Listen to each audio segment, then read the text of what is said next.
Naam, natumai ushwari kabisa mali ulipo ukitazama video hii. Ni kukaribishe katika channel ya Dr. Frank 254. Labda umesikia mjadala ambao unazungumziwa kwa sana kuhusu muhuri rasmi wa serikali. Muhuri rasmi wa serikali ni nini? Hii ni nembo rasmi ya serikali ambapo kuna nembo nyingine ya kitaifa kama vile bendera ya kitaifa na vile vile wimbo wa kitaifa. Ni baadhi tu ya nembo ambazo huwakilisha nchi yetu ya Kenya. Na sasa tukirudi katika muhuri rasmi wa serikali, kulingana na sheria, muhuri huu unapaswa kuhifadhiwa na mwanasheria mkuu wa Kenya ambaye ni Attorney General. Msemaji wa serikali Isaac Mwaura, ikiwa Mei 19 mwaka 2025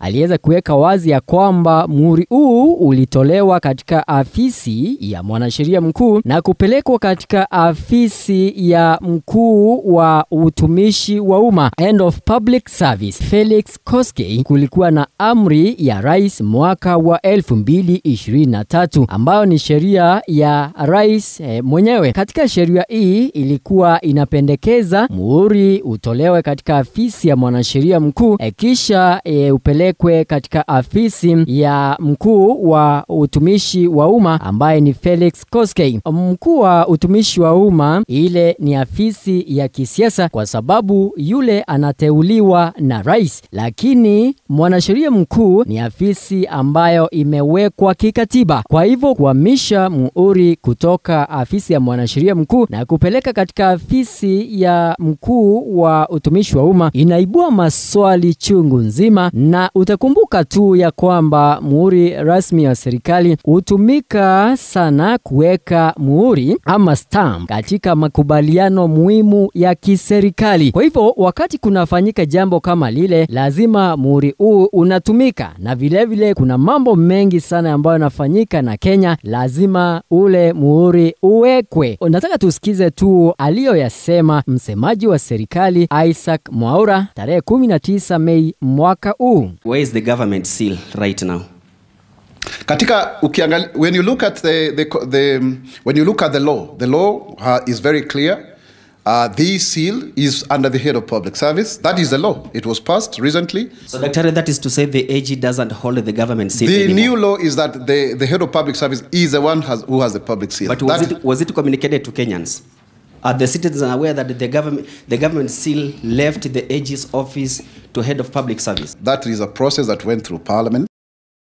Ayo ndo maneno aliyoyatoa, na baada ya siku 3 huu mjadala ukaweza kushika kasi sana humu nchini, na aswa viongozi wakikashifu tendo hili wakisema huenda ni nia ya serikali kutumia muhuri huu visivyo. Baada ya mjadala mkali kuibuka humu nchini, msemaji wa serikali ambaye ni Isaac Mwaura, ikiwa ni tarehe 22 Mei mwaka huu, siku 3 tu kabla kusema maneno haya, alirudi na kuyakanusha, yani akapiga about turn, kasema ya kwamba muhuri wa serikali bado umehifadhiwa na afisi ya mwanasheria mkuu.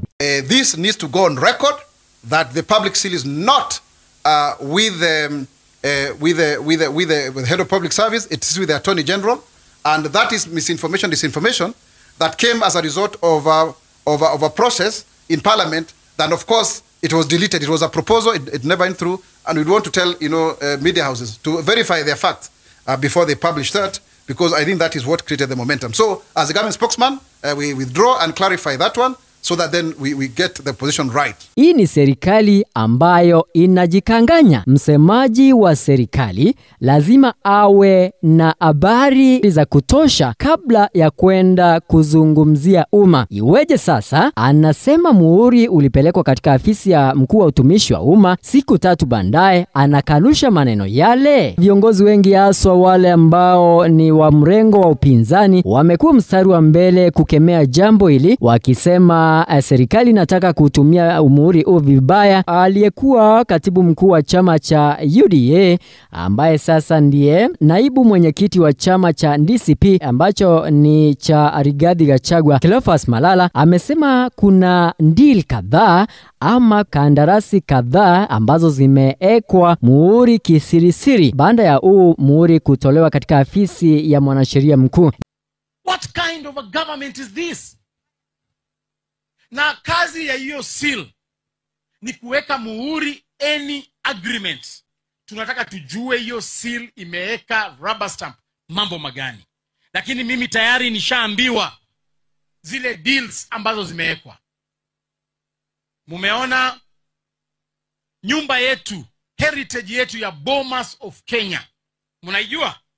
Sasa hivi wameshauzia Mtaki. Amebomoa Bomas of Kenya yote, anajenga hoteli. 30,000 acres of Masai Mara imechukuliwa. Wameweka muhuri, mnajua ule mtu ambaye amechukua hizo shamba. Mkiona Ngong Forest, wamekata miti yote, wamechukua karibu eka 30 hapo Ngong Forest, wanajenga hoteli ya kifahari, na mnajua mwenye hiyo hoteli. Juzi tulifanya maandamano, vijana wetu wakafa kwa sababu walikuwa wanataka kuuza ile airport. Rais akasema kwamba sawa, ameacha hata peana hiyo airport kwa Adani. Lakini ile kitu ambaye imefanyika, wameenda huko Dubai, wakachukua huyo Muhindi, akaenda akarejesta kampuni kule Dubai. Sasa hivi nasikia next month wanaenda kupeana at airport yetu kwa mtu wa Dubai. Huyo sio mtu wa Dubai, huyo ni Adani. Na ndio maana walikuwa wanachukua hiyo seal. Ni jambo ambalo linatuweka wasiwasi tunapoona nembo za serikali zinatumika visivyo. Na Mwaura amesema kwamba pendekezo la kuhamisha muhuri huu liliweza kufutwa na bunge, kwa hivyo alikupelekwa na kupitishwa kuwa sheria. Kumbuka huo mswada wa marekebisho ya sheria uliweza kutiwa sahihi na rais na ukawa sheria. Ni jambo ambalo linatia Wakenya wasiwasi mkubwa. Huenda mambo mengi yakafanyika bila umma kujua, na hapa ndipo tunajikuta aswa tuko na ndeni kubwa kama nchi, mambo ambayo yataletea nchi hii masaibu uko mbele.